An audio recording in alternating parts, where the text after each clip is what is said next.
കാർഡിയോഫോബിയ എന്താണെന്ന് നോക്കിയാലോ? ഹൃദയാരോഗ്യത്തെക്കുറിച്ച് ചിന്തിച്ച് അനാവശ്യമായി ഭയപ്പെടുകയും തനിക്ക് എപ്പോൾ വേണമെങ്കിലും ഹൃദയാഘാതം ഉണ്ടായേക്കാമെന്ന് നിരന്തരം ആശങ്കപ്പെടുകയും ചെയ്യുന്ന മാനസികാവസ്ഥയാണ് കാർഡിയോഫോബിയ എന്ന പേരിൽ അറിയപ്പെടുന്നത്. ഇത് ഒരുതരം ആങ്സൈറ്റി ഡിസോർഡറാണ്.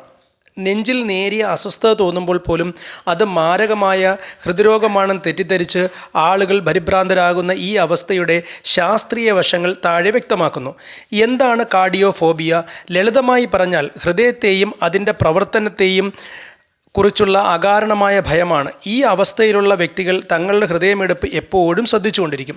ഹൃദയമിടിപ്പ് അല്പം കൂടിയാലോ കുറഞ്ഞാലോ ഇവർ കടുത്ത മാനസിക സമ്മർദ്ദത്തിലാകുന്നു. പലതവണ ഡോക്ടർമാരെ കണ്ട് പരിശോധനകൾ നടത്തി ഹൃദയത്തിന് യാതൊരുവിധ കുഴപ്പവുമില്ലെന്ന് മെഡിക്കൽ റിപ്പോർട്ടിൽ വ്യക്തമാക്കിയാൽ പോലും ഇവരുടെ ഉള്ളിലെ ഭയം മാറില്ല എന്നതാണ് ഇതിൻ്റെ പ്രധാന പ്രത്യേകത.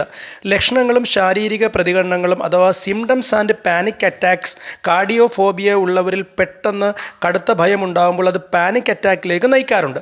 ഈ സമയത്ത് നെഞ്ചിൽ ഭാരം അല്ലെങ്കിൽ ചെറിയ വേദന, ശ്വാസമെടുക്കാൻ ബുദ്ധിമുട്ട്, അമിതമായി വിയർക്കുക, കൈകാലുകളിൽ വിറയൽ, തലകറക്കം തുടങ്ങിയ ശാരീരിക ലക്ഷണങ്ങൾ പ്രകടമാകും.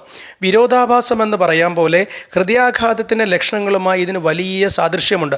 അതുകൊണ്ട് തന്നെ തനിക്ക് ഹൃദയാഘാതം വരികയാണെന്ന് ഉറച്ച് വിശ്വസിച്ച് ഇവർ കൂടുതൽ ഭയപ്പെടുന്നു. ഈ ഭയം ശരീരത്തിൽ അഡ്രിനാലിൻ ഹോർമോൺ കൂട്ടുകയും ഹൃദയമിടിപ്പ് വീണ്ടും വർദ്ധിക്കുകയും ചെയ്യുന്നു.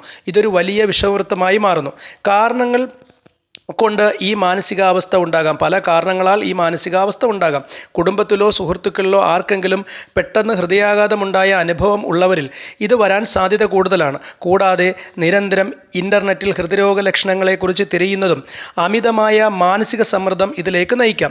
സ്വന്തം ശരീരത്തിലുണ്ടാകുന്ന ചെറിയ മാറ്റങ്ങളെപ്പോലും മാരകമായ രോഗലക്ഷണങ്ങളായി തെറ്റായി വ്യാഖ്യാനിക്കുന്നതാണ് ഇതിൻ്റെ അടിസ്ഥാനം.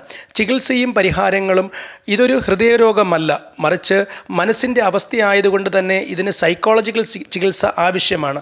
കൊഗ്നിറ്റീവ് ബിഹേവിയറൽ തെറാപ്പി അഥവാ CBT ഇത് വളരെ ഫലപ്രദമായി നാം കാണാറുണ്ട്. നെഞ്ചിൽ അനുഭവപ്പെടുന്ന എല്ലാ വേദനകളും ഹൃദയത്തിനുള്ളിലുള്ള അല്ലെന്നും പേശികളുടെ വലിവോ ഗ്യാസിൻ്റെ പ്രശ്നങ്ങളോ ആകാമെന്നും ചിന്തകളെ തിരുത്താൻ ഈ തെറാപ്പി സഹായിക്കുന്നു. ഇതിനൊപ്പം യോഗ, ധ്യാനം, ശ്വസന വ്യായാമങ്ങൾ എന്നിവയും ചെയ്യുന്നത് ഭയവും ആങ്സൈറ്റിയും കുറയ്ക്കാനും സഹായിക്കും. ചുരുക്കത്തിൽ കാർഡിയോഫോബിയ എന്നത് ശരീരത്തിൻ്റെ രോഗമല്ല, മറിച്ച് ഹൃദയത്തെ കേന്ദ്രീകരിച്ചുള്ള ഭയത്തിൻ്റെ മനഃശാസ്ത്രപരമായ പ്രതിഫലനമാണ്. കൃത്യമായ കൗൺസിലിങ്ങിലൂടെയും ജീവിതശൈലി മാറ്റങ്ങളിലൂടെയും ഈ ഭയത്തെ പൂർണ്ണമായി മറികടന്ന് സാധാരണ ജീവിതത്തിലേക്ക് തിരിച്ചു വരാൻ സാധിക്കും. നമുക്കെല്ലാവർക്കും സാധാരണ ജീവിതം നയിക്കാൻ കഴിയട്ടെ എന്ന് ആശംസിക്കുന്നു. നിങ്ങളുടെ സുഹൃത്തുക്കളിലേക്ക് ഈ അറിവ് ഷെയർ ചെയ്യുക, ലൈക്ക് ചെയ്യുക, കമൻറ്റ് ചെയ്യുക.